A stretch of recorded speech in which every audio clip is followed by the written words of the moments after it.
Assalamualaikum warahmatullahi wabarakatuh.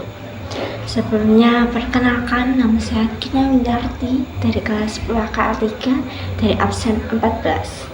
Di video ini saya akan membahas tentang meneladani peran para ulama dalam menyebarkan ajaran Islam di Indonesia.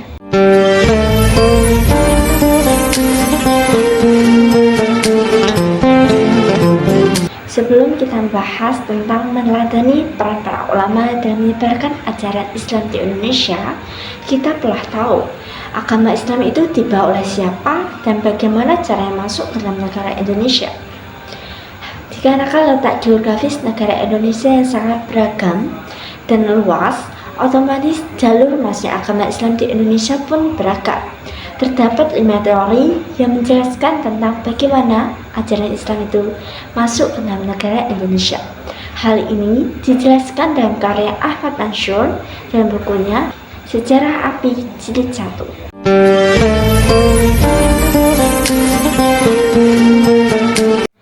Kelima teori tersebut, yang pertama adalah teori Kuraja dari Profesor Dr. Snag Harjat.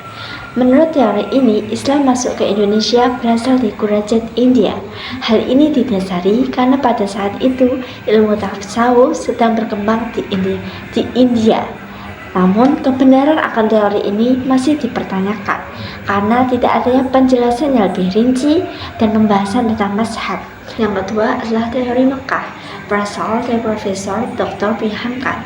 Menurut teori ini, Islam masuk ke Indonesia pada abad ke-7 Masehi dan dibawa oleh para saudagar yang berasal dari Arab. Teori ini didukung dengan adanya berita Cina dinasti Tang tentang berdirinya permukiman bangsa Arab di wilayah pantai barat Sumatera. Selain itu juga didukung dengan berdirinya kerajaan Pasai, yaitu kerajaan Islam pertama di Indonesia pada abad ke-13 Masehi atau sekitar 1275 Hijriah. Hal ini membuktikan pada saat itu Islam telah berkembang, bukan tentang awal masuknya Islam di Indonesia. Yang ketiga adalah teori Persia. Teori ini berasal dari Profesor Dr. Husain Djojodiningrat. Menurutnya, Islam masuk ke Indonesia berasal dari Persia dan bermasyhab Syiah. Hal ini dikarenakan penggunaan pengejaan dan bacaan Al-Quran dengan ejaan Persia. Namun, kebenaran akan teori ini masih dianggap lemah, dikarenakan mayoritas masyarakat Jawa Barat menganut pemahaman mazhab Syafi'i. Apalagi pada saat itu, Bani Abbasiyah menganut pemahaman Ahlussunnah wal Jamaah. Yang keempat adalah teori Cina. Teori ini berasal dari Profesor Dr. Slamet Bolzana. Menurutnya, Sultan Demak dan Wali Songo lainnya merupakan keturunan Cina. Hal ini didasari pada kronik kelenteng Sampokong. Namun, kebenaran akan teori ini masih dianggap lemah. Yang kelima sekaligus terakhir adalah teori maritim yang berasal dari N.A. Balance. Dalam teori ini, dalam kurun waktu 1 Hijriah sampai dengan 1 Masehi atau sekitar 5 abad, agama Islam diperkenalkan di Indonesia. Dan untuk mengembangkan agama Islam di pedalaman dimulai dari daerah Aceh pada abad ke-9 Masehi dan diikuti dengan pendirian kerajaan-kerajaan Islam di wilayah lainnya.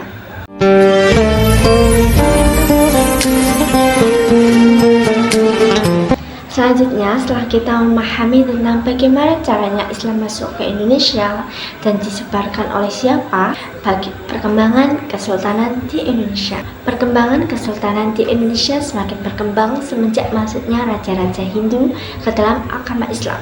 Tentu alasan mereka masuk ke dalam agama Islam adalah untuk mempertahankan kekuasaannya, karena pada saat itu mayoritas masyarakat sudah beragama Islam.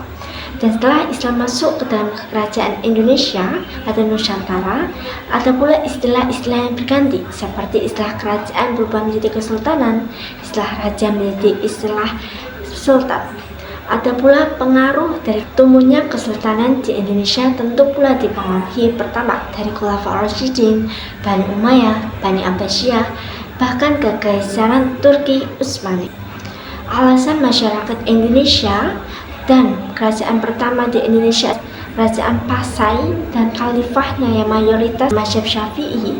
Hal ini dijelaskan dalam catatan Ibnu Battuta, yaitu seorang penjelajah Islam yang berasal dari Maroko. dan sejarawan Belanda pada masa kolonial Belanda membagi Indonesia dalam berbagai periode. Yang pertama periode Anisme dan Yanisme, kedua periode Hinduisme, ketiga periode Islamisme, dan keempat adalah periode Katolisme. Selanjutnya adalah tokoh-tokoh penyebar ajaran Islam di Indonesia.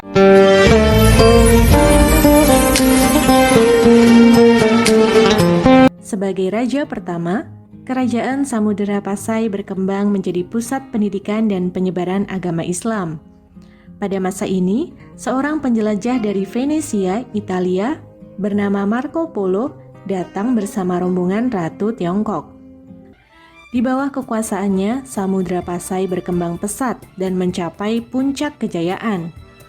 Samudra Pasai menjalin hubungan dengan kerajaan-kerajaan Islam di India maupun Arab. Dalam hal ekonomi, Samudra Pasai berhasil mengambil alih pengaruh Kerajaan Sriwijaya di Selat Malaka sebagai pusat perdagangan internasional. Di masa ini, sekitar tahun 1345 Masehi, Samudra Pasai didatangi oleh Ibnu Battuta, seorang penjelajah Muslim asal Maroko. Dalam catatannya, penguasa Samudra Pasai pada waktu itu digambarkan sebagai raja yang alim dalam ilmu agama dan murah hati, yaitu Alauddin Riayat Shah.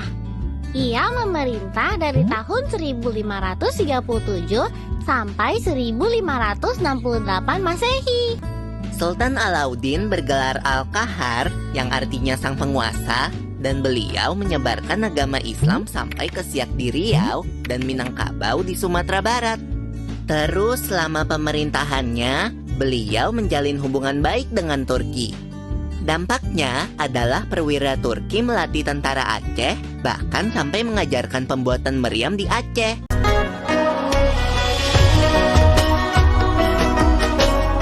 Tidak lama kemudian, Raja Gotalo, Imangarangi Daeng Manrabia, menyusul masuk Islam dan mendapatkan gelar Sultan Alauddin.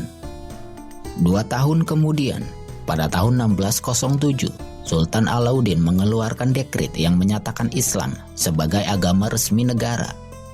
Pembacaan dekret dilakukan di depan jamaah sholat Jumat.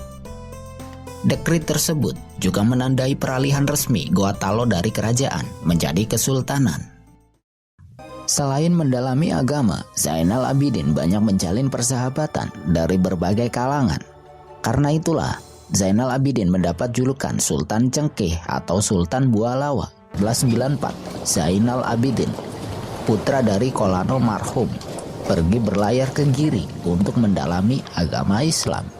Di Giri, yang sekarang bernama Gresik, Zainal Abidin mendalami agama Islam pada seorang wali yang bernama Sunan Giri. Zainal Abidin adalah Raja Ternate yang mulai naik tahta pada tahun 1486.